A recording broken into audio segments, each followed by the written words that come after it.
Isi pikiran kami dengan firman, sembunyikan hamba-Mu di balik salib-Mu. Dalam nama Yesus. Amin. Ambil Alkitabnya, kita langsung belajar firman Tuhan. Saya merasa tadi ada sebuah getaran yang tidak bisa saya jelaskan, makanya saya interupsi untuk doa pencurahan. Karena hari-hari ini banyak orang putus asa, you see, nggak bisa hanya dengan positive thinking, kita cuman main-main pikiran, nggak bisa. Benar-benar manusia rohnya harus berkembang. Kalau enggak ya, kita tahu iman, kita tahu bahasa aslinya Ibrani, Yunani, sekalipun kepala penuh teologi ya, kalau manusia rohnya kerdil, kecil, kurus, kering, kerontang, hubungan dengan Roh Kudus tidak intim dan dekat. Sungguh, kita tahu apa yang benar, tapi kita tidak bisa melakukannya. Kita tahu itu salah, tapi kita nggak berdaya. Jangan putus asa ya. Roh Kudus itu di dalam dirimu lebih gede, lebih besar, lebih kuat daripada seluruh roh. Semua roh di dunia ini digabung jadi satu. Dan dia memenuhkan kasih karunia-Nya. Saya ajak Anda untuk membuka firman Tuhan di Yeremia, pasal yang ke-31, ayat 16-22, kasih judul masih ada harapan untuk hari depan. Ya, masih ada harapan untuk hari depan. Kita akan dimandikan oleh firman, akan kepenuhan iman. Jangan dikit-dikit putus asa jadi orang. Tuhan itu belum selesai sama hidup Anda. Tuhan belum selesai dengan hidup kita. Jadi jangan dikit-dikit mau quit. Jangan bentar-bentar menyerah. Ya. Ayat 16 baca. Beginilah firman Tuhan. Cegahlah suaramu dari menangis dan matamu dari mencucurkan air mata. Sebab untuk jerih payamu ada ganjaran, demikianlah firman Tuhan. Mereka akan kembali dari negeri musuh. Masih ada harapan untuk hari depanmu. Saya ulang lagi ayat 17. Masih ada harapan untuk hari depanmu. Yang percaya katakan amin. Di rumah katakan amin secara keras. Amin. Masih ada harapan untuk hari depanmu. Demikianlah firman Tuhan. Anak-anak akan kembali ke daerah mereka. Apa yang dicuri musuh akan dipulihkan oleh Allah. Berhenti sampai 2 ayat dulu saya jelaskan. Beginilah firman Tuhan. Jadi Tuhan itu memberi kita rema hari ini. Ketika roh kita nyala ya, diciprat firman apapun meledak dan menjadi kuasa. Kalau roh kita lemah ya, dikasih firman apapun rasanya nggak bertumbuh di hati, dicuri burung iblis. Ya, seperti jatuh ke tanah paving, seperti jatuh ke atas aspal. Beginilah firman Tuhan. Terimalah ini sebagai sebuah suara langsung kepadamu, meskipun melalui mulut saya. Yang penting sumbernya, Tuhan berbicara. Beginilah firman Tuhan. Cegahlah suaramu dari menangis. Nggak boleh nangis. Cegahlah matamu dari mencucurkan air mata. Ini bukan larangan untuk kita itu meneteskan air mata ketika berdoa. Bukan. Ini adalah air mata putus asa. Janganlah meratapi. Apa yang Tuhan katakan ada jalan. Apalagi kalau air matanya itu air mata kecewa. Buat apa kepahitan? Ini bukanlah tears of faith atau air mata iman. Apalagi air mata pengharapan. Sebab Alkitab mengatakan berikutnya, sebab untuk jerih payahmu akan ada ganjaran. Tuhan tuh nggak pernah melupakan keteguhan iman kita. Memang kadang-kadang iman tidak instan. Ya, kita bisa beriman secara instan, tapi hasil iman nggak tentu instan. Iman kan kita percaya dulu sebelum melihat. Iman timbul dari pendengaran. Waktu kita mendengarnya, muncul iman. Nggak tentu langsung melihat sesuatu. Tetapi iman itu di dalamnya adalah kebenaran. Kebenaran bunyinya begini, sebab untuk jerih payamu. Kalau kita bukan berjerih payah untuk sesuatu yang sia-sia atau fana, kalau kita berjerih payah untuk sesuatu yang ada dalam firman, akan ada ganjaran. Ganjaran sini bukan hukuman, ada upah untuk ketekunan. Ada upah untuk ketekunan iman. Hope does not disappoint. Roma 5 saya jadi ingat. Karena kita diselamatkan oleh pengharapan. Ini bukan keselamatan masuk surga, tapi hidup di dunia ini untuk bisa move on ke masa depan. Untuk kita bisa menganjakkan kaki ke hari esok. Nggak bisa enggak loh, tanpa pengharapan. Karena kita diselamatkan oleh pengharapan.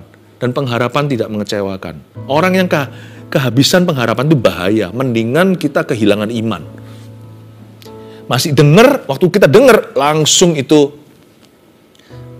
imannya muncul baru. Orang nggak punya iman, asal dia berada di posisi yang tepat untuk menerima, asal dia berada di lingkungan yang benar, Kalau dia duduk diam di kaki Yesus seperti hari ini, keluarga Saat Teduh, Anda mendapat firman, siraman firman. Demikian seringkali dikatakan. Pasti tumbuh. Yang paling bahaya orang kalau kehilangan pengharapan. Pengharapan itu adalah cadangan devisa. Pengharapan itu adalah bensin cadangan. Kalau kita naik pesawat gitu ya, misalnya ada kebocoran satu tangki, untung ada tangki satunya lagi. Kalau tangki satunya lagi itu bocor, siap-siap untuk jatuh terjun bebas ke dalam lautan. Lebih mengerikan lagi kalau jatuh ke atas daratan. Pengharapan itu tangki terakhirnya. Karena iman adalah dasar dari segala sesuatu yang kita harapkan. Ibrani pasal 11. Bukti segala sesuatu yang belum terlihat. Jadi iman adalah dasar dari apa yang kita harapkan. Di mana ada harapan, mudah beriman. Karena itu jangan sampai kita tuh kehilangan pengharapan. Makanya Tuhan ngomong di sini dari awal-awal. Belum kasih firman iman, Tuhan sudah bicara begini, masih ada harapan untuk hari depanmu. Supaya mereka berkata, masih ada chance, masih ada kesempatan. Disitulah tiba-tiba akan muncul iman. Masih ada harapan untuk hari depanmu. Orang gak punya pengharapan itu bahaya sekali. Bisa berujung bunuh diri. Biasanya gelap mata kan? Bayangkan. Kalau orang itu lompat dari tingkat 10 atau lebih. Misalnya di slow-mo atau slow motion. Ya kan, dipelankan videonya. Ini ilustrasi saja. Waktu dia lompat dari tingkat 10, tingkat 9, dia masih melihat tingkat 8. Mungkin keluarganya tinggal di tingkat 2. Waktu dia sampai di tingkat 2, dia melihat anaknya mungkin berkata, "Papa mana? Aku juara." Dia mau naik lagi ke tingkat 10 itu. Nggak jadi bunuh diri, nggak bisa kan? Siapa tahu tuh dia sebelum sampai ke tanah, bercipratan berlumuran darah. Mungkin di lantai 2, waktu itu Tuhan menjawab doa. Buat apa putus pengharapan? Makanya orang yang bunuh diri itu orang yang matanya gelap. Dia buta mata. Gelap mata itu bahaya. Kenapa manusia matanya bisa gelap? Karena hatinya hilang pengharapan. Kenapa ada orang yang meninggalkan Tuhan, bahkan menjual Tuhan Yesus? Karena dia nggak berharap lagi. Harapan itu kelihatannya, kedengarannya weak atau lemah. Iman itu yang gagah. Salah loh. Harapan itulah yang membuat iman itu muncul baru. Dan selalu muncul setiap pagi selalu baru. Masih ada harapan untuk hari depanmu. Sebab untuk jeripayamu ada ganjaran. Hope does not disappoint. Poin pertama tulislah. Masih ada harapan untuk hari depan. Karena itu nomor 1. Jangan ratapi keadaan sekarang. Tapi taburlah air mata iman. Nah, itu tulis. Jangan ratapi keadaan sekarang. Dilarang nangis, dilarang keras. Bukan berarti tidak boleh mencucurkan air mata. Ini tidak kontradiksi apa yang dituliskan di kitab Mazmur. Yang menabur dengan mencucurkan air mata akan menuai dengan sorak-sorai. Itu bukan air mata putus asa. Itu air mata taburan iman. Mencucurkan barang siapa yang maju sambil menangis akan pulang membawa berkas-berkasnya. Itu tangisan untuk maju. Bukan meratapi keadaan sekarang, tapi menembus batas melawan arus untuk percaya Yesus apapun keadaannya yang sekarang juga menggerus. Mungkin dia bertubi-tubi dilawan badai terus-menerus. Dia nggak peduli, dia maju terus.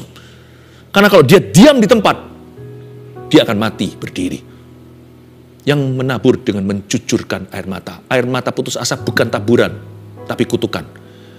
Jangan menangis yang gitu, cegah air matamu daripada mencucurkan air mata yang demikian. Tetapi yang maju sambil menangis akan pulang membawa berkasnya, itu adalah air mata iman. Karena itu buat satu kesimpulan, sebuah keputusan. Jangan pernah ratapi keadaan kita sekarang, karena keadaan bisa berubah. Yang nggak bisa berubah itu firman. Tak seiota pun tidak akan digenapi. Yang tidak ada seiota pun yang tidak akan digenapi. Ya. Nah, sekarang jangan ratapi keadaan itu, tapi taburlah air mata iman. Taburlah yang begitu. Kita baca sekarang ayat yang ke-18. Telah kudengar sungguh-sungguh Efraim meratap. Engkau telah menghajar aku, dan aku telah menerima hajaran. Seperti anak lembu yang tidak terlatih. Bawalah aku kembali supaya aku berbalik. Sungguh sesudah aku berbalik, aku menyesal. Dan sesudah aku tahu akan diriku, aku menepuk pinggang sebagai tanda berkabung. Aku merasa malu dan bernoda, sebab aku menanggung aib masa mudaku. Anak kesayangankah gerangan Efraim bagiku, atau anak kesukaan? Sebab setiap kali aku menghardik dia tak putus-putusnya, aku terkenang kepadanya. Sebab itu hatiku terharu terhadap dia, tak dapat tidak aku akan menyayanginya. Demikianlah firman Tuhan. Berhenti di sana, saya jelaskan dulu. Ayat 18 kembali. Telah ku dengar sungguh-sungguh Efraim meratap, kata Tuhan. Efraim di sini adalah suku terbesar bangsa Israel Utara. Efraim ini, Manasye adalah keturunan Yusuf. Kalau di selatan Israel, diwakili satu suku besar, kan tinggal dua, Yehuda dan Benyamin. Jadi seringkali Israel Selatan disebut Judah atau Yehuda. Israel Utara diwakili dengan Efraim, suku terbesar. Tapi mengalami musibah besar juga. Jangan pernah kita itu iri sama atau cemburu sama orang besar. Semakin besar, semakin gede juga pencobaannya. Semakin tinggi pohon, semakin besar anginnya. Masalah Efraim sangat parah. Karena mereka at the brink of total destruction. Mereka sudah berada di ujung tombak kehancuran total. Tidak bisa pulih atau beyond repair. Pernahkah Anda punya barang yang sudah nggak mungkin bisa diperbaiki? Atau kesehatan yang nggak bisa kembali? Yang stadiumnya sudah lanjut, yang sudah menyebar di mana-mana, nggak ada refund policy. Kanker, penyakit-penyakit tertentu yang mematikan. Kalau sudah sampai taraf di mana beyond healing, tapi juga tidak pernah ada satu kasus yang terlalu sulit atau sukar bagi Tuhan. Bagi Tuhan tidak ada beyond. Tidak ada yang melampaui dirinya. Tuhanlah yang paling tinggi. Tuhanlah yang paling besar. Tapi misalnya sebagai manusia, ada penyakit yang sudah tidak bisa ada recovery-nya. Efraim mengalami yang serupa. Dia sebenarnya berhak untuk melemparkan handuk putihnya. Bolehlah menyerah, masuk akal dan lumrah. Tapi Tuhan ngomong begini, kalau Tuhan belum ketok palu, manusia bisa vonis sekalipun dengan fakta yang tidak bisa disangkali. Kalau Tuhan berkata berubah semua. Kalau Tuhan memutar balikan segalanya, semudah memutar balikan telapak tangannya karena Dia Maha Kuasa, segalanya akan berubah. Telah ku dengar sungguh-sungguh Efraim meratap. Hati Tuhan masyigu. Engkau telah menghajar aku dan aku telah menerima hajaran. Seperti anak lembu yang tidak terlatih. Efraim dulu itu jatuh dalam dosa. Israel Utara 10 suku itu, murtad-murtad. Engkau telah menghajar aku, tapi mereka bertobat. Hanya orang yang hatinya hancur, jiwanya patah remuk yang bisa ngomong begini. Engkau telah menghajar aku, dan aku telah menerima hajaran. Kenapa kok dia nggak maki-maki Tuhan ya? Ketika terima hukuman dan ganjaran. Kenapa dia nggak berkata, Tuhan nggak fair, Tuhan nggak adil? Nggak tuh. Dia bisa merelakan hatinya dihajar oleh Tuhan. Kalau memang dia salah loh. Mau ngomong apa lagi? Engkau telah menghajar aku. Memang Efraim sukanya menyembah berhala. Baal, semuanya itu kan terkenal. Gara-gara Efraim dan kelakuan mereka. Engkau telah menghajar aku dan aku telah menerima hajaran. Seperti anak lembu yang tidak terlatih. Ya, pikir-pikir kadang-kadang sebagian besar masalah kita itu adalah karena ulah kita sendiri sih. Kenapa manusia suka salahkan Tuhan? Tapi sekalipun demikian ya, Tuhan itu Maha Pengampun, Maha Pengasih. Dalam Kristus itu ada berkat pemutarbalikan. Allah bisa mengganti haluan atau mengubah haluan itu. Tuhan kita itu bukan hanya Maha Pengampun, Dia Maha Penyayang dan Dia Maha Bisa. Aku telah menerima hajaran, tapi di sini attitude-nya Efraim perhatikan. Sikap hatinya itu benar. Engkau telah menghajar aku dan aku telah menerima hajaran. Bawalah aku kembali Tuhan, supaya aku berbalik. Sebab engkaulah Tuhan Allahku. Poin nomor 2 tulis dulu. Ya, jangan keraskan hati, tapi milikilah sifat yang mudah diajar. Orang yang suka mengeraskan hatinya, baik demi gengsi atau nggak terima sama Tuhan atau sama orang lain, ketika dihajar Tuhan, dia selalu cari cara untuk mengelaknya atau untuk menolaknya. Orang-orang yang keras hatinya seperti Firaun, hatinya yang membatu dan membeku. Orang yang mengeraskan hati itu tahu nggak rugi apa? Rugi waktu. Rugi waktu. Tapi orang yang mudah dibentuk itu cepat move on, cepat lanjut ke fase berikutnya sekalipun masalah masih ada. Sekalipun dia belum keluar dari masalahnya. Tapi paling tidak hatinya udah selesai. Yang sisa hanyalah masalah. Yang jadi masalah adalah kalau hatinya nggak selesai. Karena masalah dia bukan hanya permasalahannya. Masalah dia masalah hati. Nah ini komplikasi, saya sebut ini komplikasi rohani. Ini yang membuat sulit kita ketika kita masuk ke dalam lingkaran setan nggak keluar-keluar.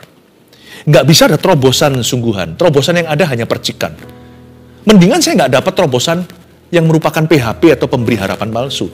Mendingan saya terus terkungkung dan terjebak di dalam masa lalu saya sekalipun ada salahku. Mendingan saya di situ sampai nanti Tuhan memutar balikan segalanya. Itu akan menjadi terobosan nyata. Saya nggak mau urusan saya itu terus masalah hati. Asal hatiku udah benar di depan Tuhan. Kalau hatiku mudah dibentuk, maka segera selesai. Saya dengan Tuhan sudah damai. Sisanya yang ada hanyalah keadaan atau circumstance. Enak bagi saya. Hati itu peaceful, sekalipun hidup belum. Kalau hati sudah damai, aku tahu Tuhan sudah pegang kendali. Jadi kalau kelihatan buruk, saya tahu dalam badai ada Tuhan Yesus berjalan di atas air.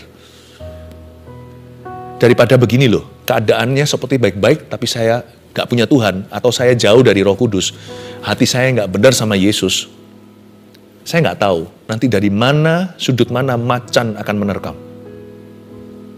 Tapi kalau saya sudah benar sama Tuhan hatinya, saya sudah aman, sudah damai dengan diriku dan dengan Tuhanku. Mau macan menerkam saya dari sisi manapun, saya sudah jadi urusannya Tuhan. Saya sudah jadi urusannya Tuhan. Pernah salah sih, tapi sudah diampuni. Udah diampuni Tuhan bukan berarti sudah diampuni manusia loh. Tanggung jawab saya tetap jalan. Tapi saya pasti mendapatkan kebajikan kemurahan. Coba di jus jadi satu itu, di blender. Kebajikan dan kemurahan Mazmur 23. Mungkin suaranya keluarnya begini, keringanan. Bawalah aku kembali katanya, supaya aku berbalik. Bawalah aku kembali itu hati, supaya aku berbalik itu kondisi. Di sini Yesaya mengajarkan, kalau kita sama Tuhan itu jangan pernah keraskan hati, supaya segera selesai. Bukan masalahnya dulu, segera selesai hubungannya. Masalah akan menyusul, cepat lambat. Lebih cepat daripada lambat, karena Tuhan tidak pernah lamban dalam bekerja. Tuhan tidak pernah berlambat-lambat, meskipun semua akan indah pada waktunya. God is never too early, dia nggak pernah terlalu pagi, nggak pernah terlalu malam juga. Selalu persis rembang hari, atau tengah hari, dia akan bekerja di hidupmu. Bawalah aku kembali, supaya aku berbalik. Bahwa aku kembali itu hati. Supaya aku berbalik itu keadaan kita. Sungguh sesudah aku berbalik, aku menyesal, kata Efraim. Dan sesudah aku tahu akan diriku, aku menepuk pinggang sebagai tanda berkabung. Lihat, orangnya itu lembut, mudah diajar. Aku merasa malu dan bernoda sebab aku menanggung aib masa mudaku. Udah gak ngomel-ngomel lagi. Ayat 20 ya, coba lihat reaksi Tuhan. Anak kesayangankah gerangan Efraim bagiku? Atau anak kesukaan? Tuhan terharu, alias hati Tuhan terjamah. Tuhan bilang, aduh nak, andai kamu tahu, Allah sedang merajut sesuatu, tanganku sedang merajut sebuah rencana yang tak terlihat atas hidupmu. Karena Tuhan terharu, sebab setiap kali aku menghardik dia, tak putus-putusnya aku terkenang kepadanya. Sebab itu hatiku terharu terhadap dia, tak dapat tidak aku akan menyayanginya, demikianlah firman Tuhan. Mendingan saya jadi orang kesayangan Tuhan di penjara, daripada saya jadi orangnya setan di luar sana. Karena Tuhan tahu membebaskan hamba-hambanya. God loves the teachable heart. Allah itu cinta hati yang mudah diajar. Kalau soal memberi, Tuhan itu cinta the cheerful giver, orang yang suka cita waktu memberinya. Tapi kalau bicara tentang kehidupan, God loves the teachable. Tuhan itu cinta dan sayang dan dekat pada orang yang remuk hati, asal hati mereka mudah dibentuk dan diajar. Please jangan keraskan hati, percuma, nggak ada gunanya, rugi waktu iya. Karena kenapa? Tuhan mau fix, mau selesaikan keadaannya. Tuhan tunggu hatinya. Tuhan mau bereskan kondisinya. Hatinya selalu menghalangi. Hatinya orang itu bukan hatinya Tuhan Yesus. Daripada komplikasi, saya tahu kalau hatiku beres, aku sudah ada pada waktunya, tinggal tunggu indah, tepat pada waktunya. Ayat 21. Dirikanlah bagimu rambu-rambu jalan.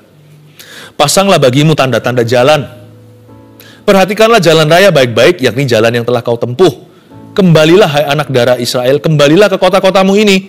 Berapa lama lagi engkau mundur maju, hai perempuan, anak perempuan yang tidak taat? Sebab Tuhan menciptakan sesuatu yang baru di negeri, perempuan merangkul laki-laki. Apa itu? Apa ya ini ya? Ayat 21, seperti orang yang mau ujian SIM aja, surat izin mengemudi. Dirikanlah bagimu rambu-rambu jalan dan pasanglah bagimu tanda-tanda jalan. Kita disuruh berprinsip dulu dalam kebenaran. Jangan tunggu masalah selesai. Jangan tunggu problema lewat. Jangan tunggu persoalan sudah ditutup. Dirikan dulu rambu-rambu jalan. Berprinsip itu hari ini. Jangan tunggu besok. Jangan tunggu nanti. Kayak orang diet aja ya. Diet itu selalu tomorrow. Tapi kalau kita mau taat sama Tuhan, it's always the today, selalu hari ini. Berprinsiplah kebenaran. Berapa lama lagi ayat 22 engkau mundur dan maju. Jangan pelin-pelan kalau sama Tuhan. Hai anak perempuan yang tidak taat. Pokoknya kalau sama Tuhan itu taat dulu dan taat selalu. Poin nomor 3 catat dulu. Jangan maju mundur sama Tuhan. Tapi yang konsisten dalam ketaatan. Kalau sama Tuhan itu jangan pelin-pelan. Kalau kita belum melihat kondisi kita berubah atau keadaan kita ada terobosan, taat dulu. Gak pernah salah pokoknya, gak pernah salah. Taat itu kebenaran, gak pernah salah. Taat sama firman. Ada gak ada perubahan? Apakah doa ada setitik cerah pengharapan? Seperti Elia, apakah sudah melihat ada segumpal awan setelah 3,5 tahun tidak hujan? Saya tidak usah menunggu tanda di langit untuk menabur sesuatu. Menabur ketaatan itu selalu benar.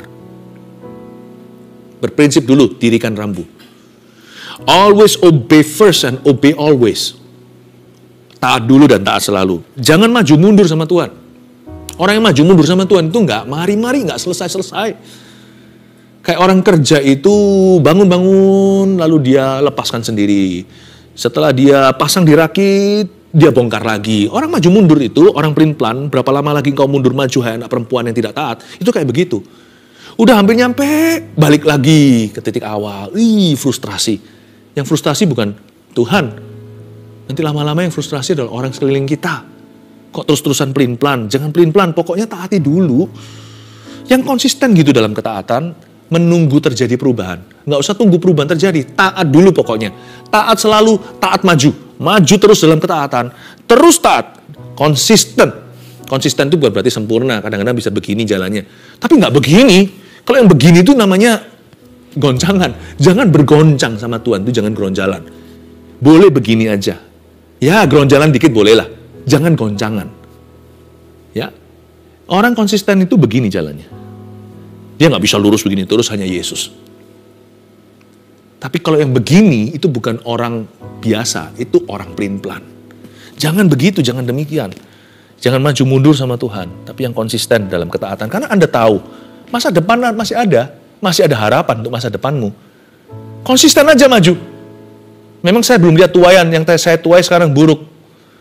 Tapi harusnya kita punya visi dan penglihatan. Bahwa masa depan adalah pengharapan, maka saya harus hari ini menabur ketaatan, iya kan? Karena masih ada harapan untuk hari depan, jangan ratapi keadaan sekarang. Poin pertama tadi, kita review. Tapi taburlah air mata iman. Karena masih ada harapan untuk hari depan, jangan keraskan hati. Tapi milikilah sifat yang mudah diajar. Supaya cepat maju dan segera melaju dengan Yesus. Karena masa depan itu ada di depan. Dan jelas-jelas Tuhan berkata, ada damai sejahtera. Tuhan akan memberkatimu lagi. Begitulah bahasa sederhananya. So, jangan keraskan hati. Lain cerita kalau kita sekarang mati, nggak ada sorga, nggak ada neraka, ya sudah keraskan hati. Apalagi kalau kita tahu ada sorga, jangan keraskan hatimu. Masa kita mau jauh? Masa kita dengan Tuhan mau jauh? Karena masa depan kita itu penuh pengharapan, masih ada harapan bagi masa depan kita, untuk hari esok kita itu ada Tuhan. Jangan keraskan hati. Karena kita perlu Tuhan di depan sana. Tapi miliki hati yang mudah diajar, supaya segera dibawa Tuhan masuk ke level berikutnya. Supaya Tuhan itu nggak ngomongnya melulu pertobatan sama kita. Bisa bicara hal-hal lain. Atau bicara kepada perkara-perkara berikutnya yang ada di dalam pikiran dan hatinya. Nantikan pewahyuan Allah. Pewahyuan Tuhan itu ada. Karena masa depan kita itu masih ada harapan untuk hari depan kita. Jangan maju mundur ya. Yang konsisten dalam ketaatan. Tabur terus. I have a future. Yes, I have a hopeful future. Aku masih punya masa depan dalam Tuhan. Saya kasih kalimat yang terakhir tadi di sini saya jelaskan. Saya jelaskan mungkin supaya jangan sampai ada yang kebingungan. Sebab Tuhan menciptakan sesuatu yang baru di negeri ayat 22b. Perempuan merangkul laki-laki. Kata merangkul laki-laki, perempuan merangkul laki-laki ini bukan rangkul gini. Menggendong. Ini perempuan kuat sekali kalau secara fisik. Wanita memang lebih lemah. Gak sekuat pria tenaganya. Ayat ini ilustrasi untuk menunjukkan ketika engkau taat, kau akan kuat. Kan disebut dari tadi, Israel seperti putri Sion, dilambangkan sebagai wanita. Demikian pula gereja Tuhan seperti mempelai perempuan. Kita ini yang lemah, tapi waktu kita semakin taat sama Tuhan, menabur yang benar, we will get stronger to the point pada satu titik di mana kita bisa menjadi lebih kuat daripada orang-orang yang seperti seolah-olah di luar sana itu mereka semua tabah. Kita itu merasa paling lemah, tapi kalau kita taat pada firman Allah, nanti akan berubah. Kita yang menguatkan mereka. Aneh ya, nanti yang menguatkan orang lain adalah orang yang dalam masalah. Yang mendoakan, yang menabur dengan mencucurkan air mata untuk kebangunan rohani adalah orang-orang yang dihimpit oleh problema. God will make you stronger. Anehnya begini, mitosnya bilang begini, mana bisa aku taat? Kan aku lemah. Aku tunggu kuat dulu baru bisa taat sama Tuhan. Salah. Justru kalau Anda lemah, taatlah. Anda akan semakin kuat. Telur ayam mana dulu kalau menurut penciptaan hewan yang diciptakan Allah? Ayam dulu. Taat dulu, baru kuat kemudian. Jangan tunggu kuat dulu baru taat. Waktu Anda menabur dalam ketaatan, kok jadi kuat ya? Tiba-tiba Anda mengatasi persoalan Anda. Anda malah menguatkan orang lain di dalam himpitan masalahmu sendiri. Lalu ketika miracle happen, suatu mujizat terjadi, orang lain ditolong, seperti Yusuf menolong juru ini, juru itu, tukang roti, ya, mengartikan mimpi, tukang minum di dalam penjara. Tapi dia sendiri belum keluar. Tapi orang lain diberkati, orang lain mengalami penggenapan firman, tapi waktu dia sendiri akhirnya dilawat Tuhan, kemuliaan Tuhan penuh dalam hidupnya. Karena dia tidak menunggu agar dia sendiri penuh untuk dia memberkati orang lain dulu. Tahu nggak? Nggak tentu lakonnya itu nanti yang akan terlebih dahulu ditolong sama Tuhan. Tapi lakon menang belakang. Ketika dia diangkat, seluruh dunianya diangkat bersama dengan dia. Yusuf jadi pemerintah. Saya izinkan saya mengatakan kepada Anda, orang yang merasa diri lemah iman, justru harus taat sama Tuhan. Taat sama firman. Semakin kau taat, semakin kuat. Sebab Tuhan akan menciptakan ini, sebuah fenomena nanti di hidupmu. Perempuan menggendong laki-laki. You'll be stronger than your strong friends. Anda lebih kuat daripada orang-orang yang selama ini di mata Anda kuat. Poin 1, 2, 3 dicatat. Ingat, kalimat ini adalah rema buat kita. Masih ada harapan untuk hari depanmu. Dear keluarga saat teduh.